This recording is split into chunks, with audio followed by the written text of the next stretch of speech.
Mam takie pytanie, bo mam dużo emocji, które są wyparte, których nie czuję i poprzez inquiry rozpoznaję te emocje już teraz, dochodzę do nich, ale widzę, że one są tak silne, mm, tak jakby sklejone ze sobą, że po prostu jak one się pojawiają, to ja od razu wchodzę w nie, w tą osobę. Okej. Mm, Moje pytanie właśnie, jak objąć się świadomością, tak żeby nie utożsamiać się z tą osobą. Wiesz co, to jest paradoksalnie powiem ci, że czasem jakby nie ma co przeskakiwać za daleko. W takim sensie, że wiesz, jak mi mówisz, że teraz zauważasz e, zauważasz, że masz jakoś wyparte emocje, tak? Że to zauważyłeś. To jest tak, że to zobaczyłeś teraz ostatnio, czy już wcześniej miałeś takie wglądy? Mm, To zobaczyłem poprzez sesję takiej właśnie inquiry. Okej. I zobaczyłeś, że tam są. Tak, Mhm. tak, tak. Jest tam dużo smutku, Jasne. żalu Mhm. i Super. Mhm. nienawiści. Okej, super. To jest w ogóle bardzo ważny moment. Skupmy się wszyscy, to jest bardzo ważny moment.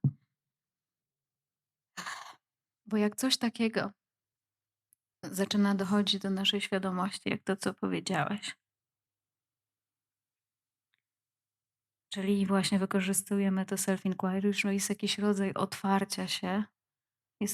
otwarcia się i już przeczuwamy, tak jak ty przeczuwasz. I już przeczuwamy, że tam właśnie są pospychane emocje, niewyrażone przez długi czas może. I ty już to wiesz, że tam to jest. I na to nakładają się różnego rodzaju subtelne blokady umysłowe. Przeskoczmy dalej, oby tego nie czuć nigdy.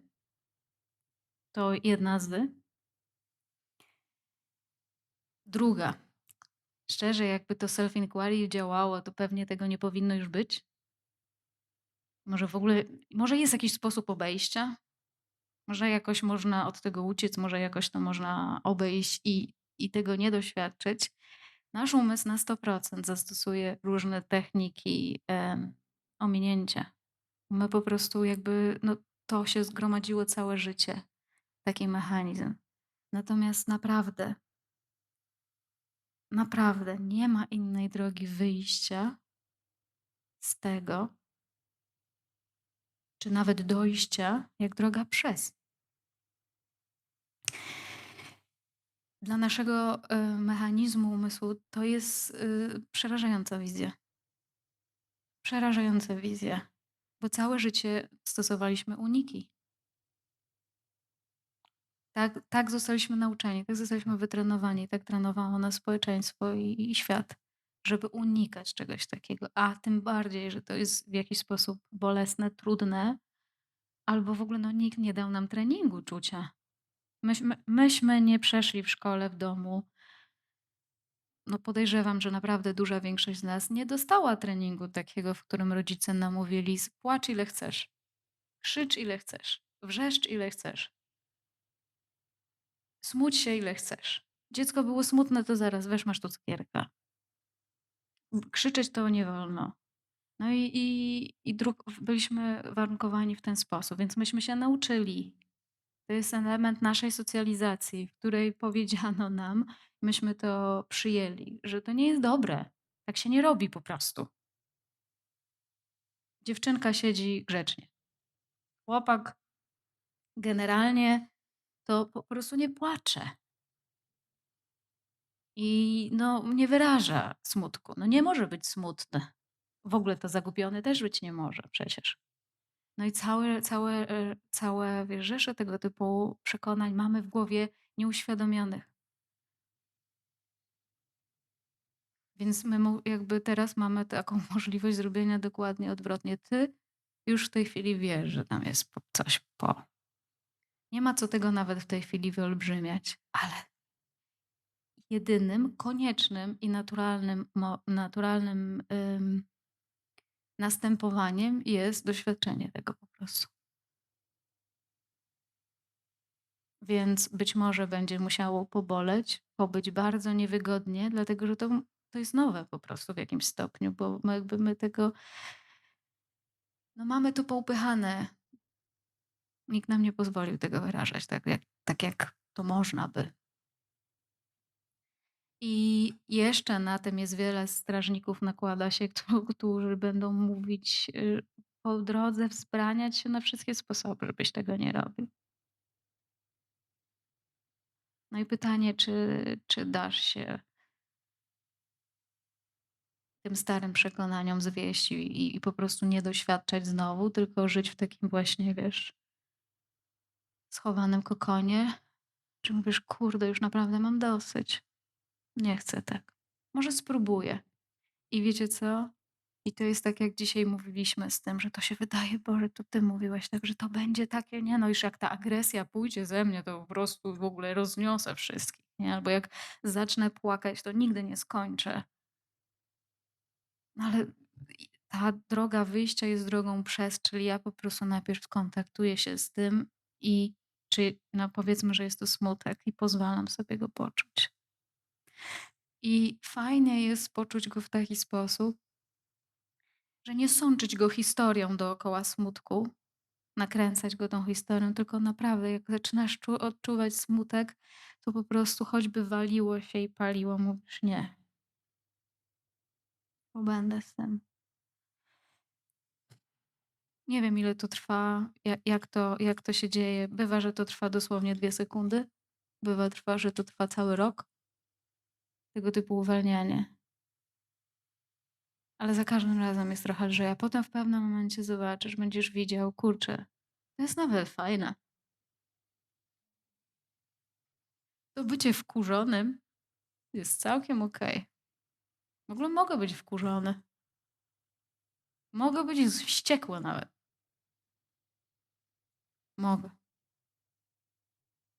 Powiem wam szczerze, że, yy,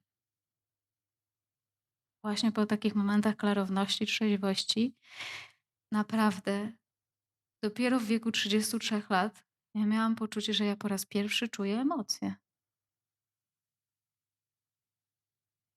Ja jakby czuć emocje tak naprawdę zaczęłam dopiero po 30.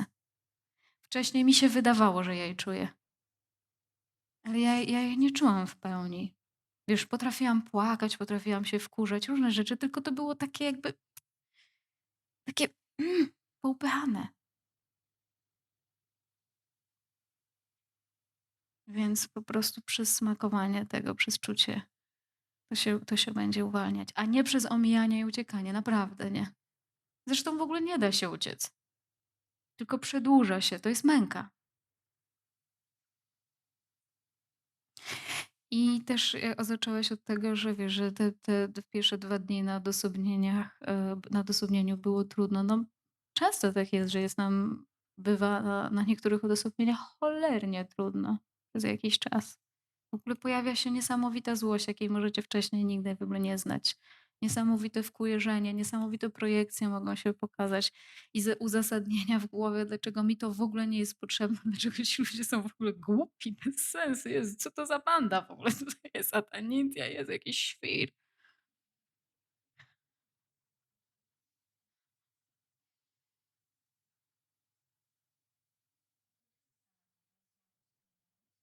Self-inquiry, no badanie siebie, dociekanie jaźni, tak? Badanie siebie, czyli to, co tutaj robimy cały czas. Self-inquiry, czyli badanie jaźni, dociekanie jaźni. Też jakby wiem, z obserwacji i z doświadczenia, że wielu ludzi nawet na satsang przyjeżdża po to, że liczy, że jak przyjedzie na satsang i porobi trochę tych odosobnień z nitją, to uda się właśnie od tego życia uciec i uda się ominąć te wszystkie emocje, że generalnie tam jakoś ludzie sobie żyją, a tutaj jest taka nadzieja. Tutaj jest enlightenment, niedualność, w ogóle pustka mówią. No i tam jest tak obiecująco. To ja może właśnie jak tam pójdę, to mnie to ominie. I przyjeżdżacie wtedy na mnie, tutaj na to odosobnienie i tak, no nie wiem, czy nakarmię was w ten sposób, czy nie, ale często ludzie właśnie obrażeni wyjeżdżają. No bo tutaj my spadamy raczej z nieba na ziemię. I mówimy, że naprawdę tu nie chodzi o omijanie czegokolwiek. Zresztą nawet się nie da ominąć.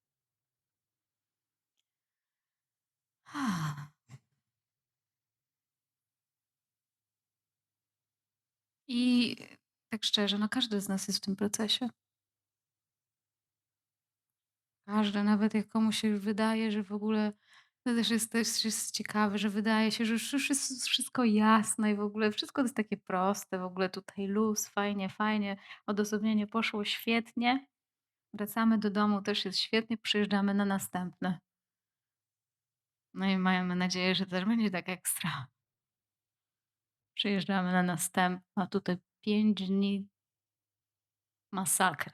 Po prostu męka, tragedia. No i puszcza na przykład ostatniego dnia. Bywa różnie. Te mechanizmy obronne się na różne sposoby aktywują.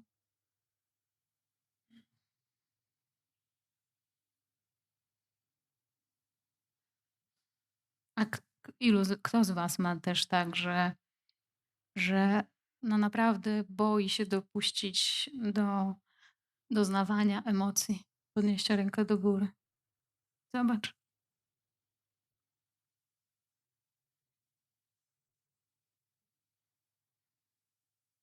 Ale mimo to próbujemy to robić, prawda?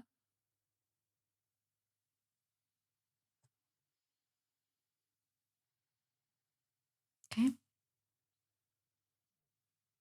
Dziękuję.